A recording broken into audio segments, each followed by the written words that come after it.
Hello and welcome to Market Views, a podcast series of Open Business Council and JPFS, where we discuss financial and trading news, interviews with key personalities, and engage with our audience. So today we're talking about fractionalization. So what is fractionalization and what are the key benefits for investors? Today I'm joined by Adam Hill and Peter Kristensen. So gentlemen, can you tell us a little bit about what is fractionalization? That is what we actually have created here. The structure within inside GP Fund Services and SGT Market is we've made it possible for ordinary investors to invest into alternative strategies, such as hedge funds, larger FX strategies, without actually having to need to put up $100,000 every single time or even more. Now, it gives the investors the possibility to dip their toes into a strategy for $5,000, $10,000. If then they like it, they can always add it. Adam. Yeah, well, thanks for Hilton. Fractionalization, in principle, has been around for hundreds of years, ever since the Dutch East India Company, where you're moving to a structure whereby many people have an investment in an entity instead of just one, usually the king or the queen at that time. But what we've done, what JPFS has done really with our supermarket of investment programs on trademakers, is to take professionally run and professionally risk-managed investment programs from different asset classes, and we've fractionalized it. We've sliced it into many parts, so that regular, everyday investors, not just the super rich and the world's financial institutions, but everyone can participate and know that their money is being managed by someone who's got a long pedigree, professional qualifications, is risk regulated, risk balanced, and the peace of mind that comes from knowing that I'm not just, let's say, copying a trade made by some other guy or girl somewhere in the world who may have a year's experience, who may have a week's experience. These are professional managers, and this is the first. This is the really exciting part about what we think we've done, is really to open up a marketplace, create a new marketplace for the world's everyday investors, people like the rest of us. And that's very exciting. But what kind of investments have been fractionalized on trademakers? We launched in October last year, 2022. At the moment, we have 8 different programs actually up and running. We have futures hedge funds. We got FX, foreign exchange programs. We also got a bank and commodity note trading program at the moment. So you can actually just look at it on trademakers.com. That's the one that we actually have fractionalized. We got quite a lot actually coming on board at the moment. But before we launch anything, we always test it out with our own money first. If it's working and it looks good, and we think we can now offer it to other people's money or to manage other people's money, we will launch it.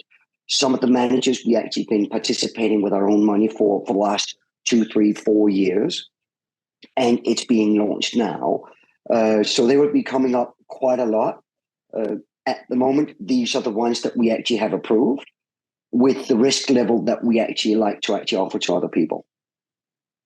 And in terms of the kind of investments, what asset classes tend to be the most adaptable to fractionalization? What Adam actually said before is fractionalization has been done for thousands of years in a way, just in another manner. We can fractionalize more or less anything with the structure, and that's due to we have all the licenses for doing so. But if it makes sense for the investors, then we would be looking at to actually fractionalize these things. If there's too big a lockup period, we might not do it, because it's all about also having liquidity within inside the programs and the strategies.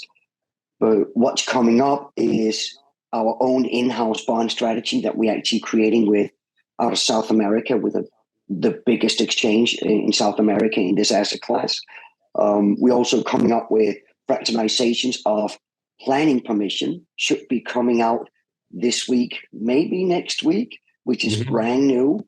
That will be in our next episode that will explain why have we done this. We also got several futures program coming up. We got more FX programs. We've been looking for very good crypto strategies. So we're launching one that is an algorithm crypto index weighted on the volatility, weighted on who's got the biggest, I would say, the coins or the tokens in the market that's the most traded and the most popular. We got stock trading strategies coming up as well. And all these things together, you can actually go in and, I would say, pick what you would like to have yourself directly. We also coming up, which is already working in the background, a portfolio that we build up, 1, 2, and 3, depending on what programs we have in there. You can now participate in a program where it can be from 5 to 20 different strategies, where if you normally would go into, and you have to combine it yourself, you need a minimum of $500,000 to $2 million to participate in all these strategies. So we're fractionizing that as well. So you now actually can participate with a little amount of money, but in a lot of strategies, simply to diversify the risk. Indeed. So you were talking about low risk, medium risk, high risk. So obviously you've got a number of investment managers on the platform that can be fractionalized. By combining them together, you can actually de-risk effectively by that diversification. Correct. I will say we will not go into mutual funds and fractionize a mutual fund. It simply doesn't make sense. You can buy that in the bank, right? I got it. Yes. And with the pensions, you can do that. We will be looking at only alternative strategies that you're normally not allowed to get into, simply because you do not have enough money to actually get in, or you don't have enough money to actually diversify. So if you got like $100,000 or $200,000 on the account, hard-earned money saved up, that means in hedge funds, you got 2 shots. Here, you have a lot more, maybe 10 or 20, which now you can actually diversify. We have a risk level from 1 to 5. We will never get below 3. And that's just how it is. If you want to get below 3 in risk, go to the traditional, much easier. I would say within our system, we don't have custodian fees. We don't have execution fees for investing into this. So it's cheaper to do it this way, which is why we see quite a lot saying, I would like to participate in this for $5,000 or $10,000. I'll see how it goes. And then you can always add to that investment. I understand. So basically, Hilton, I want to just ask you a question. Yes. Sorry. No, I was just going to add to a little bit to what Peter was saying there regarding the risk profiles. As we're seeing a lot of news coverage about the drifting away from the traditional bonds and stock markets. I think it was only this week, BlackRock, the world's largest fund manager, made it very, very clear that they are breaking their model. And it's been a model that they've had for many, many years.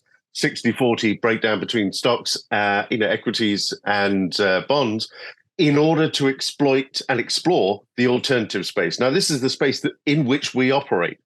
It is by nature a slightly higher, a higher risk, group of assets within the investment class. And Peter mentioned some of the ones we've been looking at, from bonds to planning permission projects for renewable energy. But the reason for this is we've had historical good performance and questionable performance in those traditional marketplaces, but the money, the investors' money, is looking for something which is different from the norm, because the norm is no longer really producing the results that they're looking for. This is why BlackRock comes out, and whenever BlackRock says anything, the world pays attention, as understandably. They've got trillions of dollars under management.